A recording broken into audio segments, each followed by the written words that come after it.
संतप्त मानस शांत हों, जिनके गुणों के गान में वर्धमान महान हमारे ध्यान। समय सार गाथा 276-277, पेज नंबर है 397, 397। आपको लग रहा होगा कि ऐसा बीच में कहाँ से आ गया जी। हमारा ये समय सार पर व्याख्यान पहली गाथा से क्रम से चल रहे हैं, और जहाँ भी होते हैं इस पर व्याख्यान वो आगे उसी परंपरा में चलते हैं। तो होते होते हम 275 गाथाओं तक व्याख्यान कर चुके हैं, और अब ये 276-77 से शुरू हो रहा है।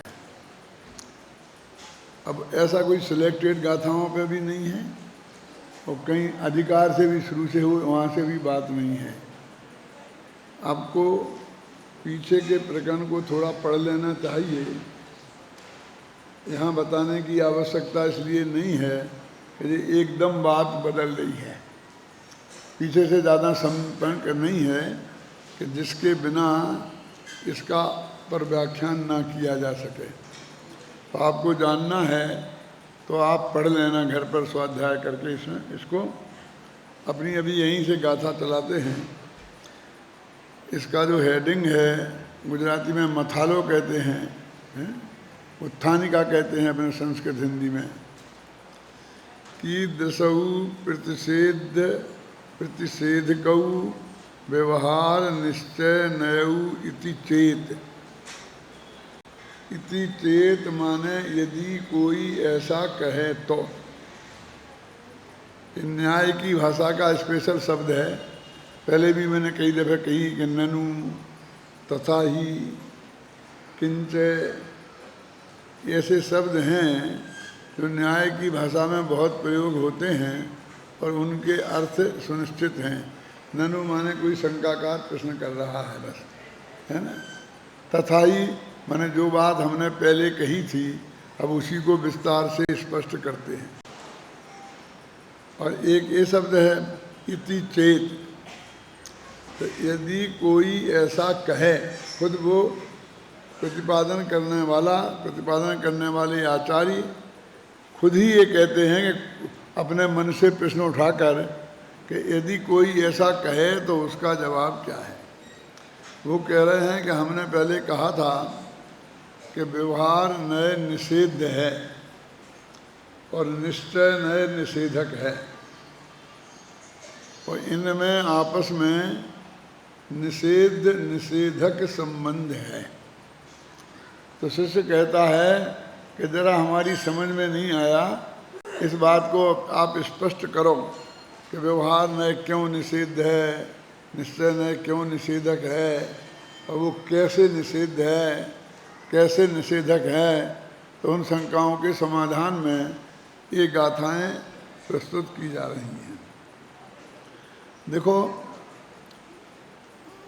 व्यवहार और निश्चय नए में कौन सा संबंध बताया? निषेध निषेधक। तो निश्चय और व्यवहार में कौन सा संबंध होगा? हैं?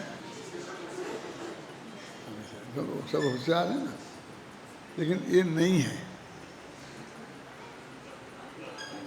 तो सोच के जवाब दो, जल्दी नहीं करना चाहिए। उनमें है प्रतिपाद्य प्रतिपादक संबंध है। समझना इस बात को। थोड़ी सी सावधानी के लिए मैं उदाहरण के रूप में आपको समझाता हूँ कि राम और सीता के साथ कौन सा संबंध है। राम का सीता के साथ कौन सा संबंध है? राम और सीता में परस्पर कौन सा संबंध है?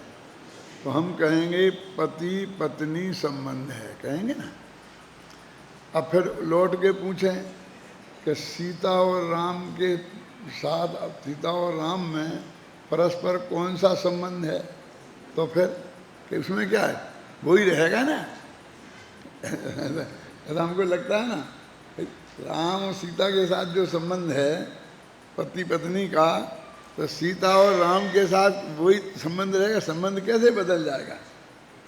लेकिन बदल जाता है कि हम बोलते हैं राम पहले और सीता बाद में, तो बोलते हैं पति पत्नी, माना राम पति है और सीता पत्नी है, ऐसा संबंध है।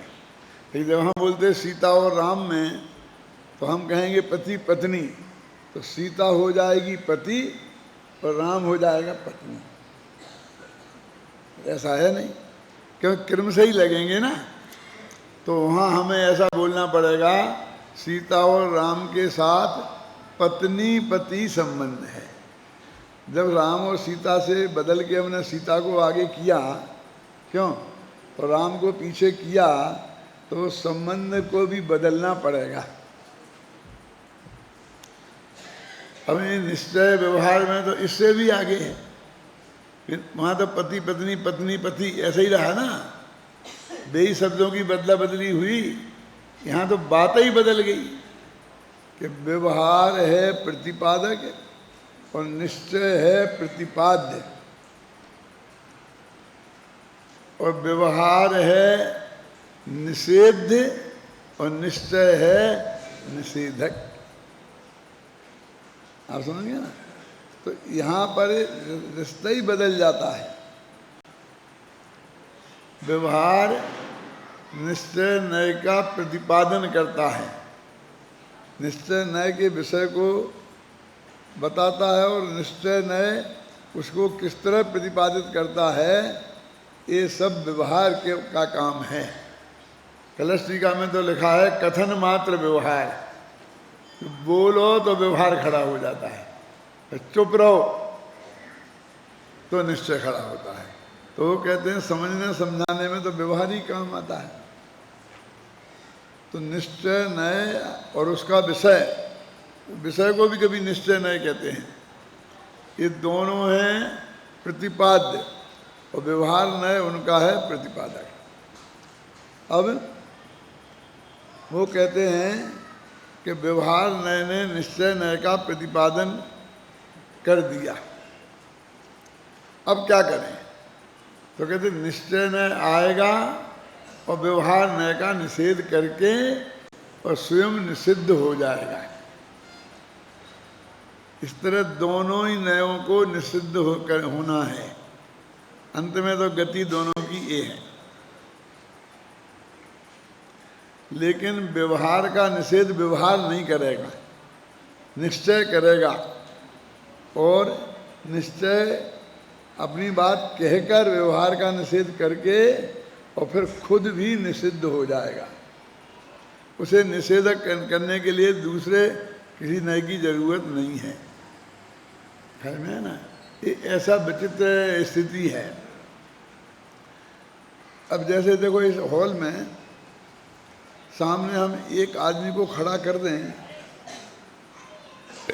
हम हॉल की बहुत बढ़िया सजावट की है और उसका ओपनिंग किसी से हमें करवाना है, तो जब कम से कम ओपनिंग करवाएं, उस समय तो इस हॉल में कोई नहीं रहना चाहिए ना, और जब ओपनिंग हो के फीता कट के सब लोग साथ में आना चाहिए ना अंदर। अब पहले तो व्यवस्था करेंगे तो अंदर रहेंगे लोग, तो सबको बिल्कुल खाली करके चारों तरफ से बंद करके और दरवाजे पे एक चपरासी को खड़ा कर दिया कि तेरी ड्यूटी ये है कि अभी किसी को भी अंदर मत जाने देना। अब वो चपरासी ताला तो है नहीं कि वो एकदम बीतराग भाव से और सावधानी पूर्वक उसको रोके रहेगा। उसका उपयोग जरा इधर उधर हुआ और चार आदमी घुस गए, क्यों, और 20 हॉल तक आ गए, तो वो क्या करेगा कि वो आएगा और अत्यंत विनय पूर्वक निवेदन करके उन्हें बाहर कर देगा, डंडा मार के बाहर कर देगा। ऐसा मैं नहीं कहता हूँ, क्या, अत्यंत विनय पूर्वक निवेदन करके कि भाई साहब अभी हॉल में कोई नहीं आना है, मुझे कोई सख्त ऑर्डर है, आप पधारिए, और उनको बाहर कर देगा। फिर वो क्या करेगा? फिर वो हॉल में बैठा रहेगा, कि फिर वो बाहर हो जाएगा और गेट पे पहुंच जाएगा। तो चपरासी निश्चय है कि जो दूसरों को निकाल कर खुद भी निकल जाता है। समझ में आई ना?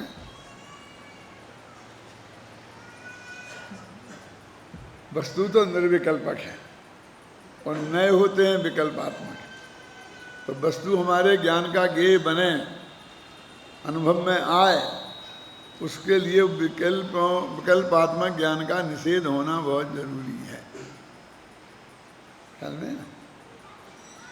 तो अब यहाँ पर वो निषेध निषेधक जो संबंध है व्यवहार और निश्चय में, उसको समझा रहे हैं। देखो कुंद को तो ऐसा कुछ विकल्प था नहीं कि मैं कोई निश्चय व्यवहार का निषेध निषेधक संबंध बता रहा हूँ। वे तो अपने क्रम में 415 गाथाएं लिखी और उसी क्रम में अपनी बात को प्रतिपादन करते चले जा रहे हैं। ये तो अमृतचंद्राचार्य देव हैं जिनने ये हेडिंग लिखा है 1000 वर्ष बाद, और उन्होंने इसमें से ये निकाला है कि इसमें निश्चय नए व्यवहार नए का निषेध कर रहा है। जबकि अपन अभी गाथाएँ पढ़ेंगे और उनका अर्थ पढ़ेंगे तो उसमें ऐसा कुछ भी नहीं लिखा है। अब उनने अर्थ क्यों निकाला, कैसे निकाला, उसकी बात अपन टीका पढ़ेंगे तब बताएंगे। गाथा में ऐसा कुछ नहीं है जिसमें से दूर का भी ऐसा उसमें से कुछ हमको संकेत मिले कि निषेध निषेधक संबंध बता रहे हैं। ये तो गुरुदेव की भाषा में कहें तो अमृतचंद्र की ही ये ताकत थी कि वो ये निकाल सकते थे। वे अमृतचंद्र के लिए ग्वाले का उदाहरण देते थे। कौन? बहुत मजबूत चतुर ग्वाला। और इस समय सार को काय की उपमा देते थे? कुतार गाय। कुतार गाय माने लाते मारने वाली गाय। एकदम आगे पास जाओ तो सींग मारे, लाते मारे, फटाफट फटाफट। क्या समझ में आई ना? इस समय सार ऐसा है कि वो गाय है कि जो अपने दूध अंदर में लिए है लेकिन किसी को दुहने नहीं देता है। और अमृतचंद ऐसे ग्वाले हैं कि वो उससे ज़बरदस्ती वो सब निकाल लेते हैं। ऐसा गुरुदेव उपमा देते थे। अपनी तो क्या हिम्मत है कि अपन समय सार को कुतार गाय कहें। वैसे गो माने जनवाणी होता है, तो जनवाणी तो है ही समय सार। और कुतार माने जिसका अर्थ बहुत आसानी से नहीं समझा जा सके। अभी संजीव आपको बता रहा था ना कि द्रव्यानि योग हलवा है, हलवा, और कर्णानि योग सूखे चना है, बिल्कुल बिना सके, है ना? कि बिना सके सूखे चने चबाओ तो दांत मजबूत चाहिए, आसानी से नहीं चबते हैं। जो कहते हैं ना तो लोहे के बना देते हैं, उसने लोहे के तो नहीं बनाए कम से कम। सूखे चने हैं लेकिन वे चबा के एक दफ़ा पेट में चले जाएं तो बहुत आसानी से पच जाते हैं। और समय सार इतना बढ़िया हलवा है कि खाओ तो गट्ट से फटाफट उतर जाए। तो दांतों को चबाने का तो सवाल ही नहीं है, कुछ भी नहीं करना पड़ेगा। लेकिन फिर वहाँ जाके ऐसा जमता है कि अच्छे अच्छे रोचक चूरन खाने के बाद में भी वो नहीं निकलता है ना? उसको पचाना बहुत कठिन है। तो ये समय सार समझ लो कि ऐसा माल हलवा है। क्या दो उपमाएं हो गई ना? कौन कौन सी? एक कुतार गाय और एक एकदम बढ़िया हलवा है। ऐसा ये समय सार है। देखो गाथा पढ़ते हैं अपन।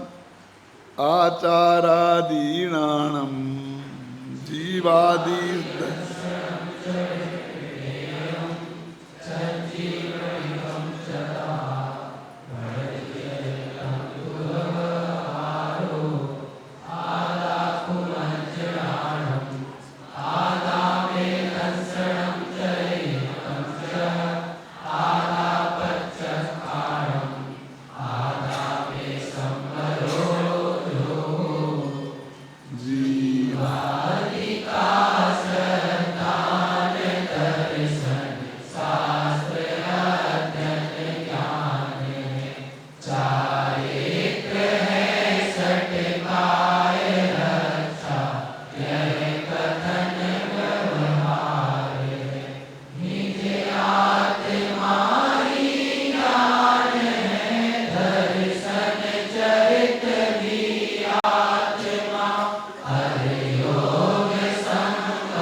देखो अपने हिंदी का अर्थ तो आप भी समझ में स्पष्ट आया ही होगा, फिर भी मैं भी कर देता हूँ। कहते हैं देखो आचारादि नाणम और जीवादि दंशनम च विन्नेयम। कहते हैं कि शास्त्रों का आचारादिक शास्त्रों का अध्ययन करना। आचारादि क्यों लिखा? वो आचारांग सूत्र कृतांग ऐसे नाम है ना, ये वो आचारादि लिख दिया तो मतलब आचारांग सूत्र कृतांग ऐसे हैं, सम्मायांग माने ऐसे जो हमारे शास्त्र हैं उनका ज्ञान है, वो ज्ञान है, और उनका श्रद्धान है, वो दर्शन है। और छह काय के जीवों की रक्षा का भाव और रक्षा करना भी, ये व्यवहार से चारित्र है। मैंने ये व्यवहार संबंध दर्शन ज्ञान चारित्र का वर्णन है। तो ये बात उन्होंने इसमें तो व्यवहार से है ये कथन, ये गाथा में स्पष्ट लिख दिया। लेकिन नीचे की गाथा ये निश्चय नय की गाथा है, लेकिन ऐसा कुछ लिखा नहीं है। देखो पढ़ो, आदातु मज्जनानम आदातु दंशनम चरित्रम च आदा पत्रक्षाणम आदा में संबरो जोगे। आप कह सकते हैं कि इसमें जगह नहीं है, जगह का नहीं थी, 4 दफे आधा कह दिया, एक ही दफे आधा कह देते तो जगह निकल जाती। ये आधा कौन सा है? जो अपन चाय में डालते हैं सर्दियों में वो अदरक वाला आधा नहीं है, ये आधा माने आत्मा। आत्मा ही ज्ञान है, आत्मा ही दर्शन है, आत्मा ही चारित्र है, आत्मा ही प्रत्याख्यान है, आत्मा ही संवर है, आत्मा ही योग है। कथन ऐसा कथन किया इन्होंने। तो अभी ऐसा लगाओ कि ऊपर की गाथा व्यवहार की है तो नीचे की निश्चय की होगी, भले ही उसमें निश्चय शब्द नहीं लगा है, क्योंकि हर समय सार में ऐसा ही होता आया है। कभी कभी तो एक ही गाथा से काम चलाया, ऊपर की गाथा में व्यवहार का वर्णन और नीचे ऊपर की पंक्ति में और नीचे की पंक्ति में निश्चय का वर्णन है ना, आता है ना। व्यवहार नयो भाषदी जीवो देहो हवरि खलु एको नदु निश्चयेण जीवो देहो भी कदापि एकट्ठो। आ गया ना, एक ही गाथा में दोनों आ गई, ऊपर व्यवहार नीचे निश्चय। व्यवहारेण बदस्यति जीवस्य चरित्र दंशनम नाणम नमिनाणम न चरित्रम न दंशनम जानगो शुद्धो। तो वो भी ऐसा ही है कि एक पंक्ति में व्यवहार का कथन और नीचे की। इतनी बात नक्की है कि व्यवहार का कथन ऊपर की पंक्ति में होता है और निश्चय का कथन नीचे की पंक्ति में होता है। और ऐसी गाथाओं में भी व्यवहार का कथन ऊपर की गाथा में होता है और निश्चय का कथन नीचे की गाथा में होता है। इसलिए व्यवहार का नंबर 1 है क्या, और निश्चय का नंबर 2। और 2 नंबर तो बहुत बदनाम है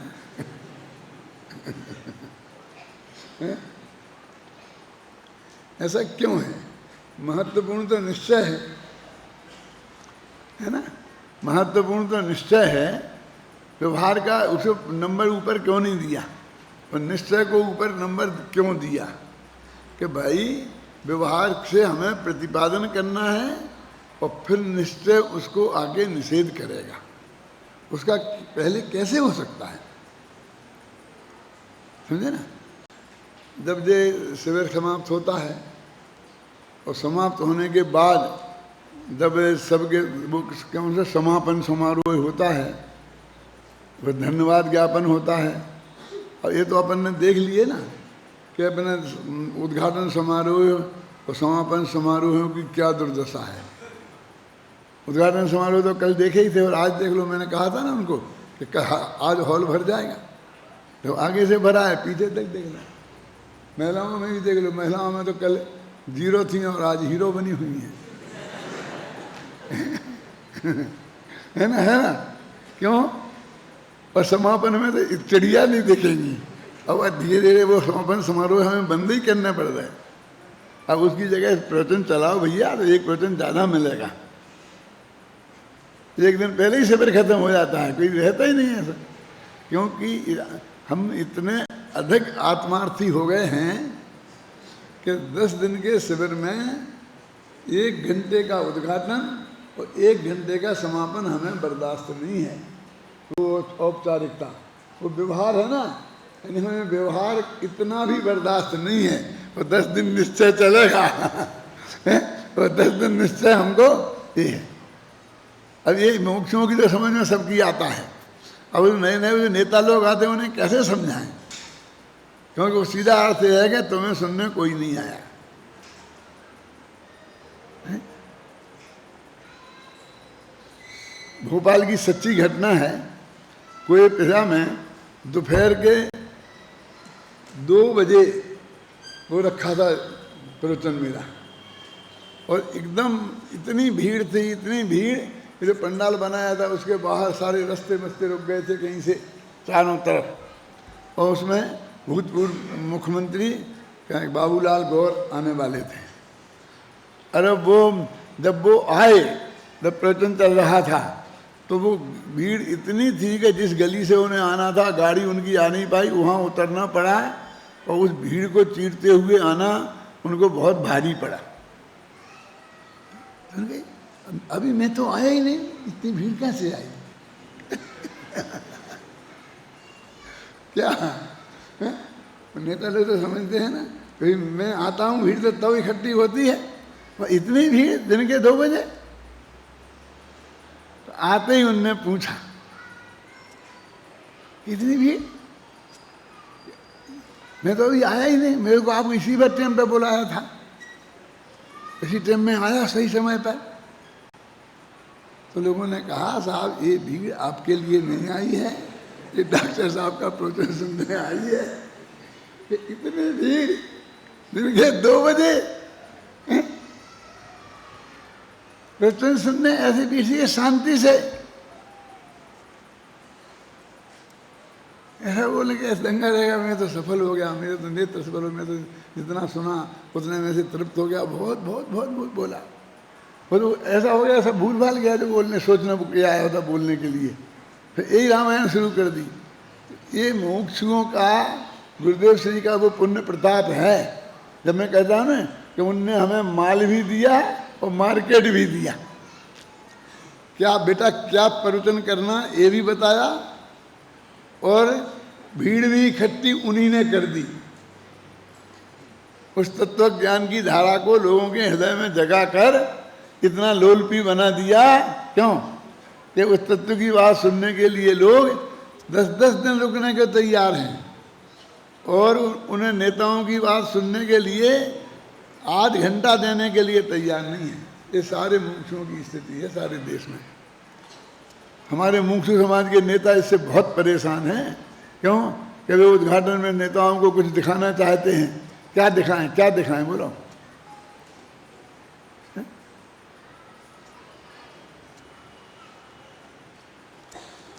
कभी ऐसा करो कि 2-3 दिन शिविर पहले चला लिया करे और फिर नेताओं को बुलाया करे। बीच में तो बेचारे काट नहीं पाएंगे। ये बीच में भी अधिवेशन रख देते हैं ना, तो भी उसकी क्या दुर्दशा होती है।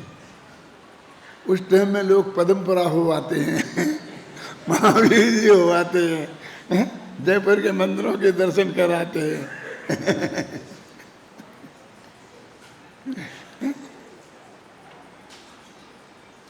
इस सचमुच इस पंचम काल का आश्चर्य नहीं है। क्यों गुरुदेव श्री आज भी जिंदा हैं, ये इस बात का सबूत नहीं है? क्यों ये हमारी सबसे बड़ी उपलब्धि नहीं है? क्या हमारे संतुष्ट होने के लिए ये कम है, हैं? जो हमें और कुछ चाहिए? क्या राजन जी, ये होती है ना संस्थाओं के, बड़ी बड़ी संस्थाओं के अधिवेशन 3 दिन के, एक दिन उद्घाटन समारोह, एक दिन समापन समारोह और बीच में एक दिन का सेमिनार। और जितने वक्ता उतने ही श्रोता। कभी कभी तो वे जो वक्ता हैं अपना भाषण दे के भाग जाते हैं, और मानी भाग पाए तो शहर घूमे आते हैं, वे बैठते नहीं हैं। मतलब 20 विद्वान बुलाए आपने सेमिनार में, तो 20 आदमी श्रोता के रूप में उपस्थित नहीं रहते। क्यों? देखे ना तुमने सेमिनार है?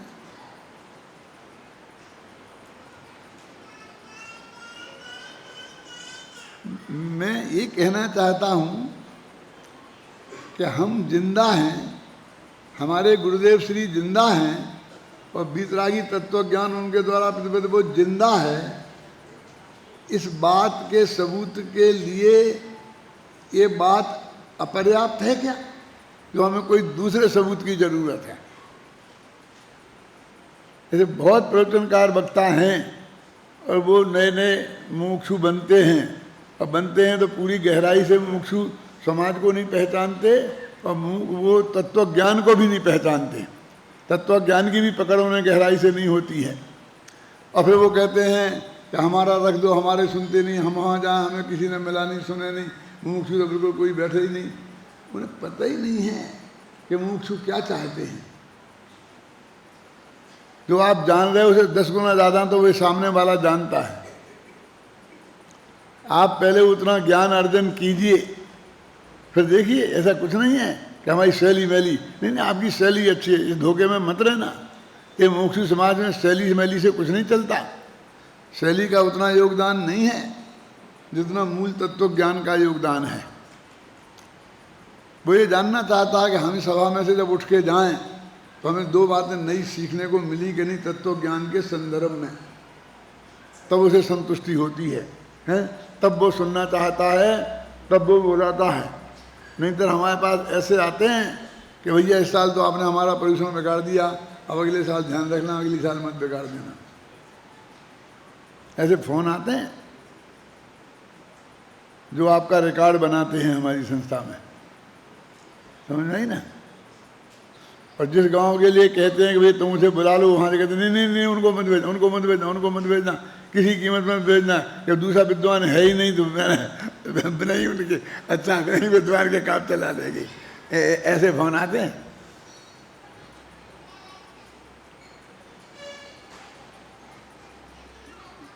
ये जो अपना तत्व ज्ञान है उसकी कितनी महिमा है, और कितने लोग तैयार हैं उसकी बात के लिए। इसके लिए मैं आपसे ये बात कह रहा हूँ। देखो, अब ये नीचे की गाथा ऊपरी गाथा में मैंने बोला ना, क्यों है ये? निश्चय नहीं तो महान है कि निषेध उसका करना है। मैं आपसे कह रहा था ना कि समापन समारोह में जब वो धन्यवाद देने खड़ा होता है तो वो खड़ा कहता है ये इतने महान हैं, ये इतने महान हैं, इतने महान हैं, गिनाते ना महानताएं विद्वान की, और इनने ये महान काम किया है। तो ये सब वो व्यवहार से प्रतिपादन करते हैं ना, माने ये सब व्यवहार है ना। अरे पूरा समापन समारोह ही व्यवहार है कि साहब उनने हमें धन्यवाद तक नहीं दिया। जो कहते हैं उनके घर गए थे, उन्हें चाय तक नहीं पिलाई। ऐसे हम गए, 10 दिन हमने मेहनत करी और उनने हमें धन्यवाद तक नहीं दिया। तो वो ये कहते हैं कि वो जो व्यवहार है, ये व्यवहार है ना कौन सा, धन्यवाद देना, उनके गीत गाना। और फिर वो वक्ता है, वो कहते साहब आप 5 मिनट बोलो। मैं कहता हूँ क्या बुलवाना चाहते हो? 10 दिन तो बोल दिया मैंने, सच्ची घटना बताता हूँ मैं। 10 दिन तो बोल लिया, अब क्या बोलूँ? अब तुमने मेरे गीत गाया, मैं तुम्हारे गाऊं?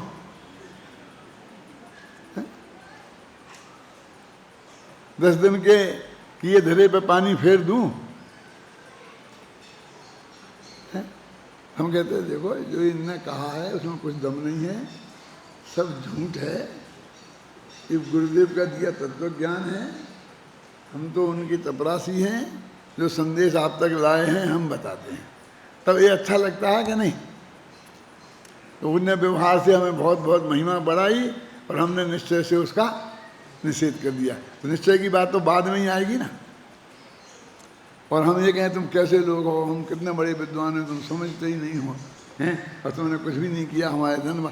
एक कम से कम तुमने ये माला तक हमारे गले में नहीं डाली, क्यों? एक माला तो डाल देते। अब वो कहते हैं कि कैसा अभिमानी है, एकदम मालाओं का भूखा है।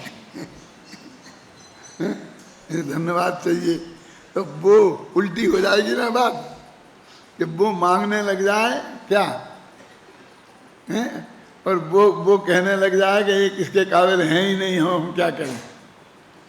तो उल्टा हो जाएगा कि निश्चय का निषेध व्यवहार करने लग जाए क्या, जैसा आजकल होता है कि ठीक है वो आत्मा शुद्ध बुद्ध है, निरंजन है, निराकार है, अनादि अनंत है, त्रिकाली है, ध्रुव है, ठीक है, हम भी कहते हैं, लेकिन आखिरकार ये व्यवहार तो पालन करना ही पड़ेगा ना। तुम धर्मात्मा हो, ये तो तुम्हारा व्यवहार देख के ही लोग जानेंगे। माने समस्या उसकी धर्मात्मा होने की नहीं है, लोग उसे धर्मात्मा जाने इसकी है, और वो व्यवहार से ही जानेंगे। ऐसा होता है क्या नहीं होता है? कल ही मुझे किसी ने सुनाया कि वो थोड़ा सा कुछ क्रियाकांड कर लेता है तो इतनी महिमा इतनी हो जाती है। ये मुमुक्षुओं में ही जो गुरुदेव के अनुयायी हैं उनमें भी उस क्रियाकांड वाले की महिमा कभी कभी तत्वज्ञान वाले से भी बहुत ज़्यादा हो जाती है। ख्याल में आई ना? तो ईगल जी को तो कहना पड़ा कि भैया इसमें कुछ दम नहीं है, तुम कहाँ चढ़ गए हो। ईगल जी के शब्द मैं दोहरा रहा हूँ, मुमुक्षुओं में जब इतना होने लगता है तो समझ इसने क्या तत्व ज्ञान सीखा, क्या किया है। नहीं, इतना तो जरूरी है, इतना तो जरूरी है, इतना तो जरूरी है। कितना जरूरी है? कौन सा शास्त्र? वो तो इतना जरूरी बताता है जैसे मुनि पहले हो जाना जरूरी है और फिर आत्मा फात्मा की बातें बाद में सुनना जरूरी है।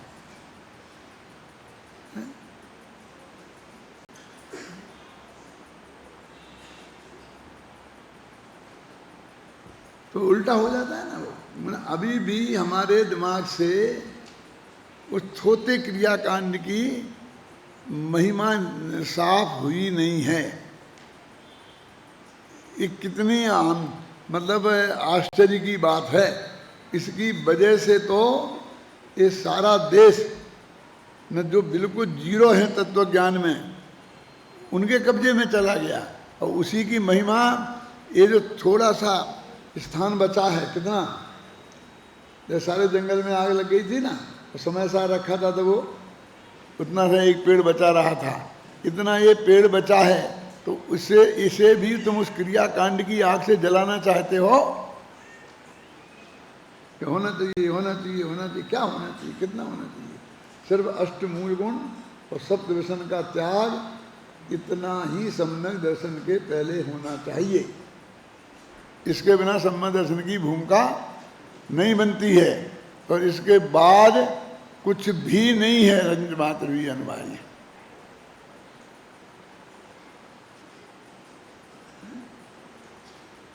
बाल कैसे होना चाहिए? कितना होना चाहिए?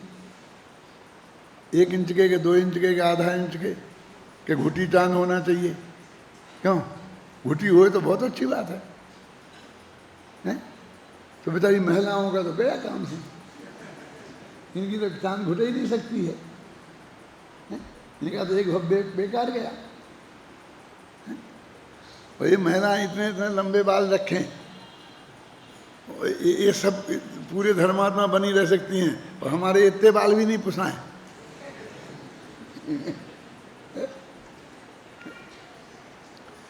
ये कहाँ का न्याय है? इन बालों से सम्यक दर्शन ज्ञान चारित्र का क्या लेना देना है? बोला देखो, यहाँ कहते हैं, देखो, आचारांग आदि शास्त्र ज्ञान है, जीवादि तत्व दर्शन है, और 6 जीव निकाय चारित्र हैं। ऐसा व्यवहार नय कहता है। निश्चय से मेरा आत्मा ही ज्ञान है, आत्मा ही दर्शन है, और मेरा आत्मा ही चारित्र है। मेरा आत्मा ही प्रत्याख्यान है और मेरा आत्मा ही संवर है और मेरा आत्मा ही योग है। बस अब ये उन्होंने जो व्यवहार कह दिया, उसके बाद जो बात कही वो अपने आप निश्चय की हो गई। तात्पर्य यह है कि आचारांग आदि शास्त्रों का ज्ञान ही सम्यक ज्ञान है, जीवादि 9 पदार्थों का श्रद्धान ही सम्यक दर्शन है और 6 प्रकार के जीव निकायों की दया पालना ही सम्यक चारित्र है। ऐसा व्यवहार नय कहता है, किंतु निश्चय नय के अनुसार आत्मज्ञान ही सम्यक ज्ञान है, आत्मदर्शन ही सम्यक दर्शन है और आत्मरमणता ही सम्यक चारित्र है और यही आत्मज्ञान, आत्मश्रद्धान और आत्मरमणता प्रत्याख्यान है, संवर है, योग है, समाधि है, आत्मध्यान है। देखो कि इसमें तो कुछ कहा ही नहीं है, उन्होंने तो निषेध किया ही नहीं है व्यवहार का, और ये कहते निषेध निषेधक संबंध है। जो कह रहे थे उनकी सुनो, ये तो कुंद कुंद कह रहे हैं, जो अमृतचंद्राचार्य बताएंगे कैसा निषेध निषेधक संबंध है। ये टीका में उनने निषेध निषेधक संबंध बताया। अपन पढ़ लेंगे, चिंता मत करो, तुम घर पे पढ़ लेना शांति से, बहुत सरलता से आपकी समझ में आ जाए। मेरी पहली बात सुनो, वो एक ही बात कहते हैं कि जिसको तुमने यहाँ व्यवहार समझन ज्ञान चारित्र कहा, ये सब द्रव्यलिंगी मुनि में बहुत स्पष्ट रूप से देखे जा सकते हैं, पहले गुणस्थान वाले द्रव्यलिंगी मुनि में। और टोडरमल जी ने तो यहाँ तक लिखा है कि देखो गृहस्थ ऐलक भी हो जाए और आरिका भी हो जाए तो भी 16वें स्वर्ग से ऊपर नहीं जा सकता। और वो नग्न दिगंबर द्रव्यलिंगी मुनि पहले गुणस्थान वाला, ये पंचम गुणस्थान वाला 16वें स्वर्ग से ऊपर नहीं जा सकता, घबराना नहीं। और पहले गुणस्थान वाला द्रव्यलिंगी मुनि 9वें गृहवेग तक, उससे और आगे 9वें गृहवेग तक जाता है। ये 22 सागर की आयु तक जाता है और वो 31 सागर की आयु तक जाता है। देवड़ा हो गया 22 से 31, कितना हुआ? देवड़े से थोड़ा कम रह गया होगा। है? अब आप समझ लो कि अब कितनी द्रव्यलिंगत्व की महिमा है।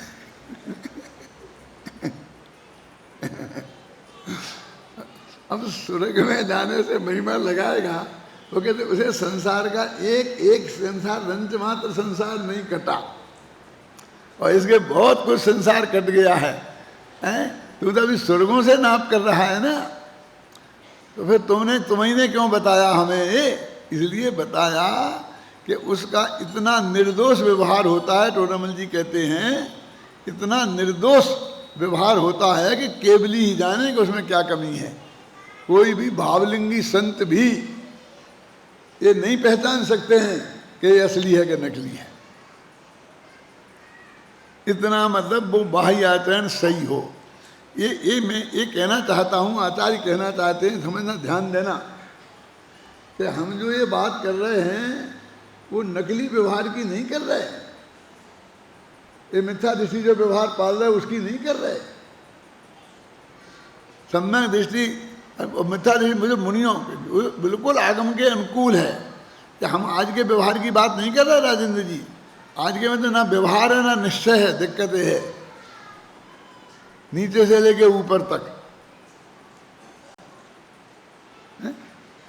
तो हमें द्रव्यलिंगी मानते, तो हमें द्रव्यलिंगी मानते हैं। महाराज नहीं मानते, हाथ जोड़ते हैं, हम नहीं मानते। हम क्यों मानेंगे तुम्हें द्रव्यलिंगी?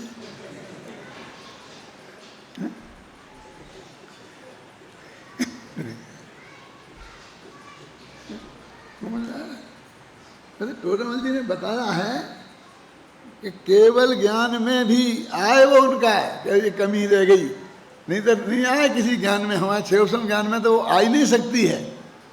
आप समझ में आए ना? तो ये कोई कहेगा जी हमारी आलोचना है, ये तो आपकी आलोचना नहीं है। क्यों कि आपकी आलोचना हम करें ऐसे आप हैं ही नहीं। क्यों करें हम आपकी आलोचना? हमारी आलोचना के पात्र तो वे हैं जो नम्य गृह तक गए। हम तो उनकी बात कर रहे हैं, तुम्हारी क्या कर रहे हैं? तुम्हारी कहने की हमें कहाँ हिम्मत है? समझना ना, उसके लिए तो बहुत हिम्मत चाहिए। लेकिन वो द्रव्यलिंगी इतने मंद कसाई होते हैं कि सारा शरीर चीर कर और उसमें नमक मिर्ची भुरके, और वो जो भुरक रहा है उसे वो देखें सामने तो भी आंख का कोया लाल नहीं हो, उस पर क्रोध नहीं आए, और चक्रवर्ती वंदना करे तो भी मान नहीं आए। हम तो उनकी आलोचना कर रहे हैं, हम तो उनके आचरण की बात कर रहे हैं। इसने लिखा ना कि वो आगम के अनुसार ऐसा आचरण, आप समझेंगे ना, आगम की श्रद्धा कि जो इसमें लिखा है वो ऐसा नहीं है कि आगम में लिखा है कि आलू में अनंत जीव होते हैं, लेकिन हमें तो दिखाई नहीं देते हैं। किसने देखे? तो हमने थोड़ी देखे कि तुमने भी नहीं देखे। हाँ, हमने भी नहीं देखे। तो वे काय को मुफ्त में चक्कर में डालते हो? अरे भगवान ने देखे हैं,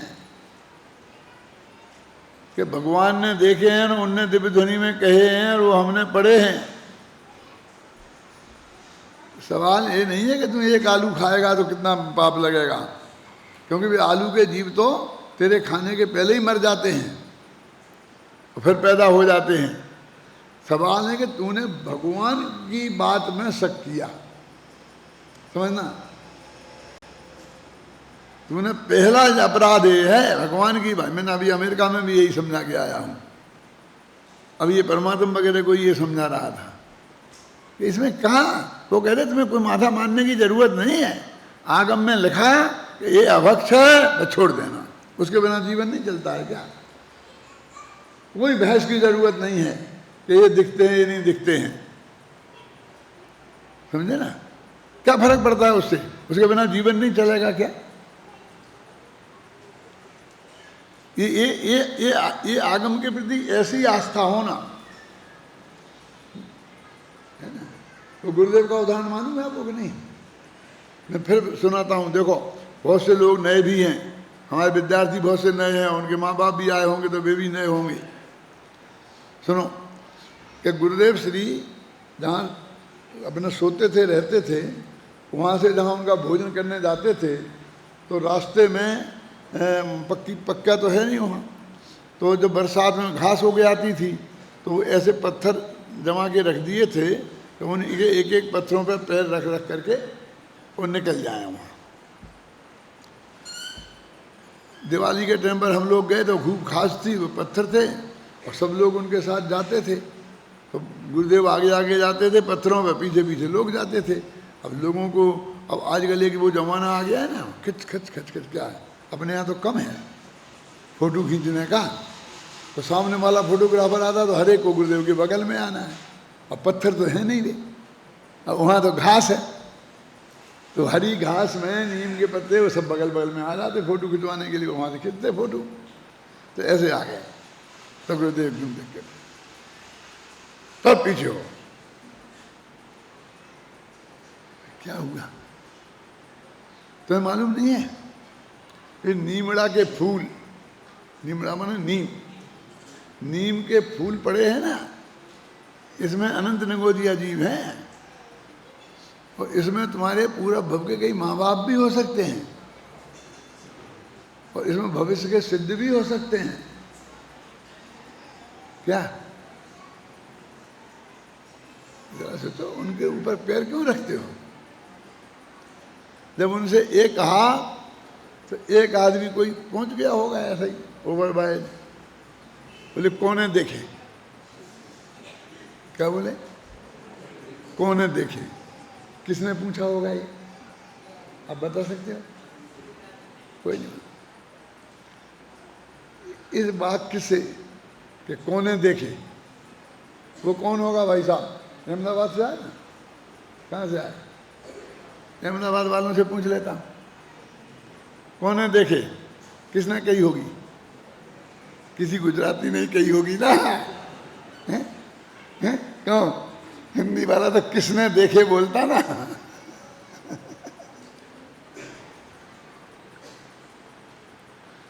इतना देखा तो गुरुदेव की भ्रिकुटी चढ़ गई। सर्वज्ञ का अपमान करता है। अरे सर्वज्ञ भगवान ने देखे हैं कि मैंने कहाँ अपमान किया सर्वज्ञ का, कि तुम उनकी सत्ता से इनकार कर रहा है ना। कौने देखे? उन्होंने कोई इसको देखने वाला है ही नहीं, तो सर्वज्ञ की सत्ता से इनकार हुआ, तुम्हारी क्रमबद्ध प्रयास से इनकार हुआ, क्योंकि सर्वज्ञता से बंधी हुई है। समझ में आया ना? ये कितना बड़ा अपराध हमें दिखता है कि वो जीव मर गए, ये अपराध है। बोलो, हमें सर्वज्ञ की भगवान की वाणी पे श्रद्धा नहीं है, ऐसा ये महाअपराध ख्याल में आए ना, वो हमारे जीवन में बहुत खतरनाक है।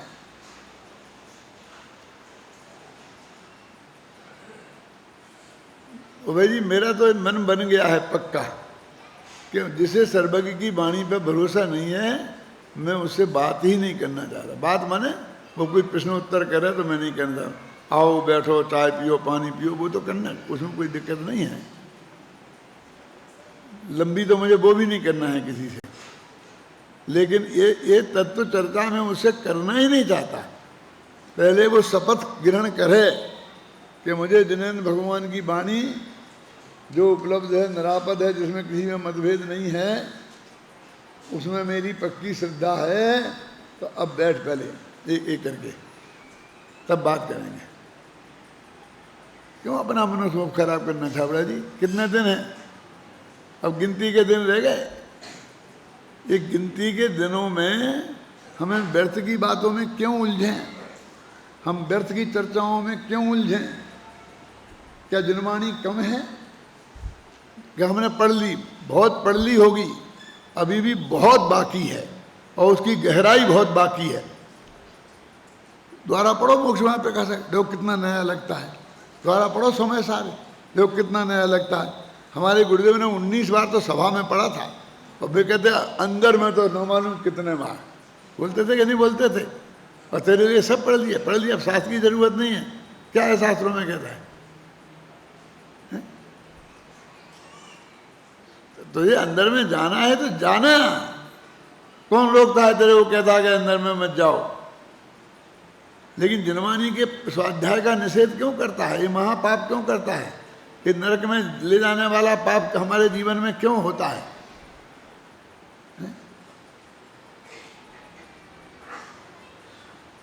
देखो, इस कलश में मात्र इतनी ही बात कही है, मैं बता रहा हूं अभी। वो निषेधक भाव, घबराना नहीं। जो रागादि भाव कर्म बंध के हेतु हैं, उनका हेतु कौन है? ये बदल गया, पेज बदल गया।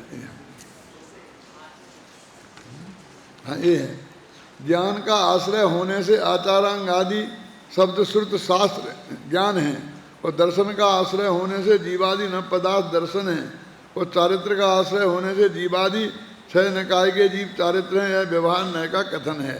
ये तो न्याय की भाषा चलेगी, घबराना नहीं। पहले मैं सीधी सच्ची भाषा में बता दूं ये क्या कहना चाहते हैं कि ऐसा चारित्र कैसा रुद्रलिंगी का कि जिसमें भगवान भी गलती ना निकाल सके। अरे भगवान भी अभी तक तो कह दे भगवान नहीं है, केवल ही निकाल सकता है और बाकी नहीं। अरे वो तो श्रद्धा संबंधी गलती निकालते हैं। मेरी सुनना कि उनने अपने त्रिकाली ध्रुव में अपनापन नहीं किया है, देहादि में एकत्र बुद्धि है, ऐसे ये निकालते हैं। इसमें ये 4 हाथ जमीन देख के नहीं चला, ऐसी गलती नहीं निकाल सकते हैं, क्योंकि वो 4 हाथ जमीन देख के चलता ही है। समझ में आए ना मैं क्या कह रहा हूँ? केवली भगवान वो ऐसी गलती नहीं निकालते हैं कि सुबह से शाम तक तेरे हम देखें और फिर कहाँ है तूने गलती करी, एक ऊपर को मुँह करके एक कदम रख दिया था। वो तो श्रद्धा की संबंधी बात पकड़ते हैं, ख्याल में आई ना। तो ये कहते हैं कि ऐसा आचरण हो जाए, सुनना, और आगम का कैसा श्रद्धान हो जाए, पक्का आगम के वचन में मुझे श्रद्धान है, जो मैंने अभी आलू का उदाहरण देके समझाया, मैं वही बात कर रहा हूँ, दूसरी नहीं कर रहा हूँ, समझे ना। आज शास्त्र पे, गुरु पर और सर्वज्ञ पर ऐसा भरोसा हो, वो जीव को मुक्ति नहीं होती, सम्यक दर्शन ज्ञान चारित्र नहीं होता, तो न्याय की भाषा में कहते हैं कि वो हेतु अनेकांतिक है। अनेकांतिक हेतु का दूसरा नाम जरा ऐसा है कि अच्छा नहीं लगता, घबराओ नहीं, बता दूंगा कि ये हेतु व्यभिचारी है, ऐसा लिखा शास्त्र में। क्या कि ये हेतु कैसा है? व्यभिचारी हेतु अनेकांतिक हेतु का एक ही अर्थ होता है। ये पर्यायवाची शब्द हैं कि वो कहते हैं कैसा है कि जिसके ये पूरे व्यवहार संबंध से ज्ञान चारित्र निर्दोष हो गया और उसके मोक्ष ही नहीं हुआ, उसके संबंध से ज्ञान चारित्र प्रकट ही नहीं हुए, तो अभी अनेकांतिक हो गया ना, क्योंकि ये तो बिल्कुल जिसके पूरे निर्दोष हो गए तो फिर कुछ होना चाहिए ना, ये तो गुणस्थान पहले से आगे ही नहीं बढ़ा, इसलिए ये हेतु अनेकांतिक है। और वो कहते हैं कि जिसके ये व्यवहार सम्यक दर्शन ज्ञान, लेकिन निश्चय सम्यक दर्शन ज्ञान है, उसने श्रद्धा की है, तो रंच मात्र भी बाहर से संयम नहीं है, चरित्र मोह बस लेसना संयम, तो भी वो मोक्ष मार्गी हो गया, तो वो निश्चय वाली बात में कोई दोष नहीं है, वो अनेकांतिक हेतु नहीं है, व्यभिचारी हेतु नहीं है, ये व्यभिचारी हेतु है। आप समझिए ना। वो ये कहते हैं कि वो द्रव्यलिंगी मुनि का इतना निर्मल चारित्र हो गया, व्यवहार से जिसे निर्मल कहते हैं, तो भी मोक्ष मार्ग एक कदम भी नहीं चला, और यहाँ बहुत कुछ उसके बिना भी बहुत कदम चल गए, इसलिए वो व्यवहार नए निषेध करने योग्य है। आप समझ गए ना। और निश्चय ने उसका निषेध करता है।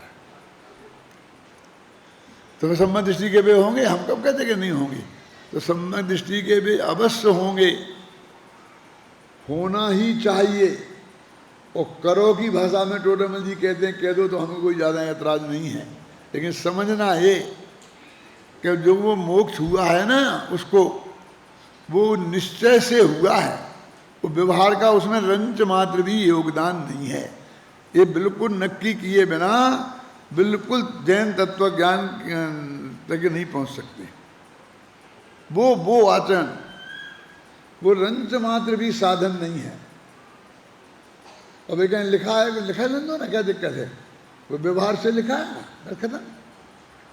वो उपचयत कथन है ना, हम वो बहुत देखो यहाँ लिखा, यहाँ लिखा, यहाँ लिखा, देखो ये लिखे रहने दो ना, लिखा है ना, हमने पढ़े है ना, वो हमने पिछले कम से कम 45 साल मुझे यहाँ हो गए अभय जी, तो कम से कम इसमें दिनों में तो मैंने दिगंबर शास्त्रों के अलावा कुछ नहीं पढ़ा, एक अखबार को छोड़ दो, कोई उपन्यास भी नहीं पढ़ा होगा आद्योपांत, आप समझिए ना। मैं कोई कहानी भी नहीं पढ़ी होगी अखबार की। देखो मैंने प्रतिज्ञा की थी कि दिगंबर शास्त्र ही पढ़ूंगा और पढ़ाऊंगा। ऐसे प्रसंग आए कि पढ़ाने के लिए बहुत बड़े बड़े लोगों ने मुझको कहा, तो मैंने कि 2 प्रतिज्ञाएं मेरी हैं कि एक, मैं अपनी बाउंड्री के बाहर कहीं पढ़ाने नहीं जाऊंगा किसी व्यक्ति को व्यक्तिगत, और दिगंबर शास्त्र पढ़ाऊंगा। पहले ये शर्त नक्की कर लो कि साहब आपको गाड़ी आ जाएगी लेने, तो उसी गाड़ी में वो पढ़ने वाले आ जाने ना। कहने नहीं कुछ करो व्यवस्था, तो मैंने की थी, वीर सागर को भेजा था, अबे जी आपको मालूम होगा, मैं कहा भेज दूंगा, समझाया बेटा तुम नहीं करो इतनी कड़क, तुम चले जाओ। उनने पढ़ाया नहीं, क्या करना, किसको करना।